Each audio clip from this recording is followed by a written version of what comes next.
Good morning, everyone. As I was walking to the office this morning, I remembered a story that my dad told me when I was a kid, which, looking back, really was the first time I paid any interest in business, commerce. So we were driving, I can't remember where, my dad's Honda Civic, and it was just getting dark. And you could see cat's eyes in the middle of the road. If you don't know what I mean by cat's eyes, it's the small reflective devices that you see on the lines breaking up two lanes of the road. And they work by reflecting the light from car lights, I believe, which allows people to see where the lines are in the road when it's dark. And my dad explained to me how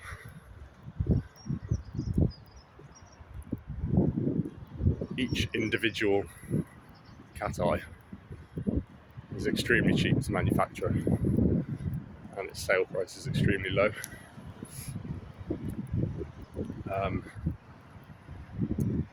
And yet, the person who invented them, and presumably the person who eventually acquired or retained the rights to sell them, is rich and wealthy. Now, I don't know if my dad actually knew that or not, but or whether he was just making his point. But the point was, you can take something that's extremely simple and extremely cheap, both to produce and cheap to produce and cheap to buy, and still make a very big business out of it. And obviously, the reason for that is because if there's enough demand for volume of the thing, then the profit comes from selling them in mass to the mass market, which in this case is obviously true because they're on most roads in the UK and I presume around the world, in developed countries at least. And so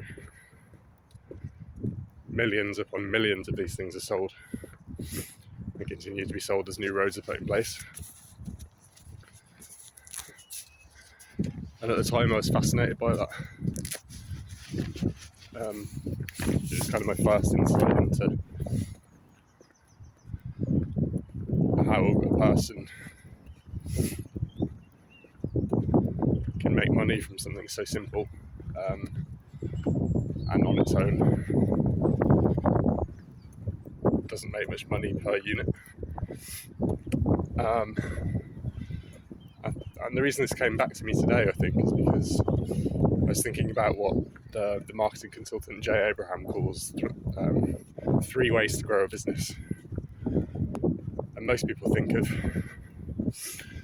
feel overwhelmed, I think, by the number of different marketing approaches and business growth approaches. And so this simplification is liberating.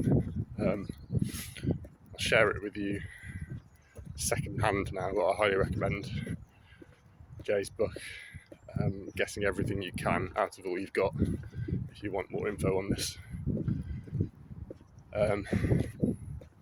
So what Jay teaches is that there are only 3 ways to grow any business or professional practice or company. The first way, which most people focus all of their energy and attention and capital on, is acquiring new customers or patients or clients.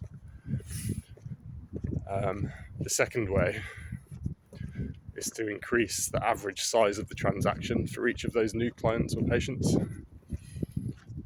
And the third way is to increase the number of times that each patient transacts with your practice.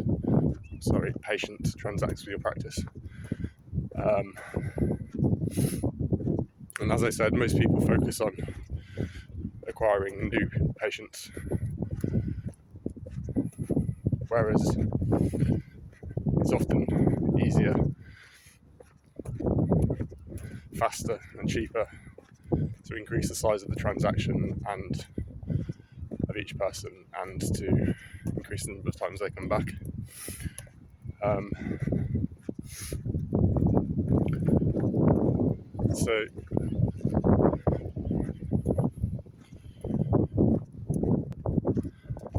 So if you know anything about what I do,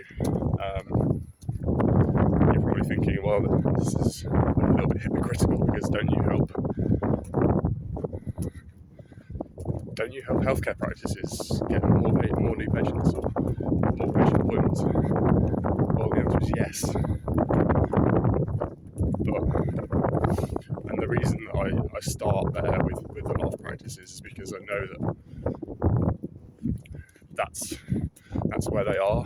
That's what they want at that moment in time, is to add more appointments to their practice, either because they want to expand or because they've got excess capacity. So it's the right place to start for most people, but it's not where you end.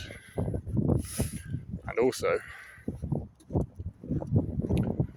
when I was trying to think of the best way to help a healthcare practice add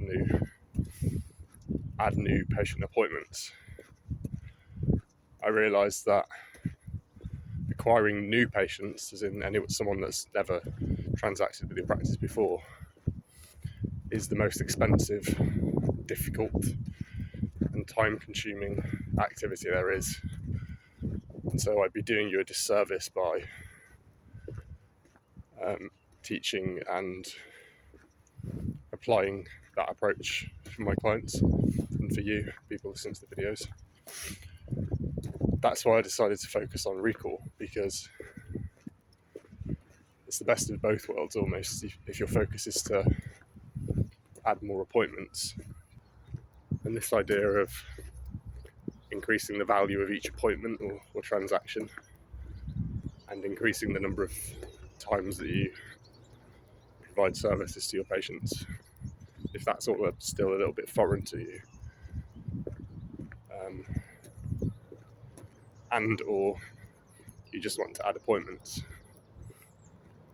then bringing back past previously active but now dormant patients to your practice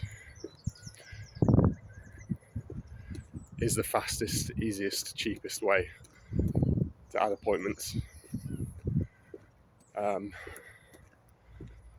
So it's almost an advanced way of adding new patients, because you're not actually adding new patients, but you get the same effect in that you get to add more appointments. And they are, even though they've been to you before, they are, for all intents and purposes, new patients, because they've stopped, or temporarily or permanently in their eyes, their relationship with your practice.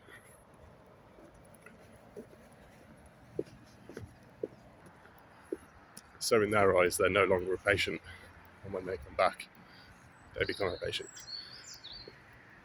And also, from your perspective, every new patient that's never transacted with you before that you manage to attract to your practice, there's time, money, effort and energy that goes into that, which most people don't really take into consideration. But if you were to calculate the average cost per newer patient attracted to your practice, I think you'd be surprised. Anyway, my point was, they're also, even though they've been engaged with your practice in the past, they are essentially new patients to you as well. But even better than that, because you've got this sunk cost in the relationship. You've paid to attract them from various resources, and they're now lying dormant. So compare that to bringing a completely new person in. that's much cheaper, easier and faster to begin with, but you also get to recoup some of the costs that you invested them in initially attracting them. So with that said, I think I've made my point. I'll keep banging on about Recall because I'm really passionate about helping practice owners get from where they are to where they want to be. And if the starting point for you is to add more appointments, then this is the way to do it. So there we go, that's enough for today, and I'll see you soon.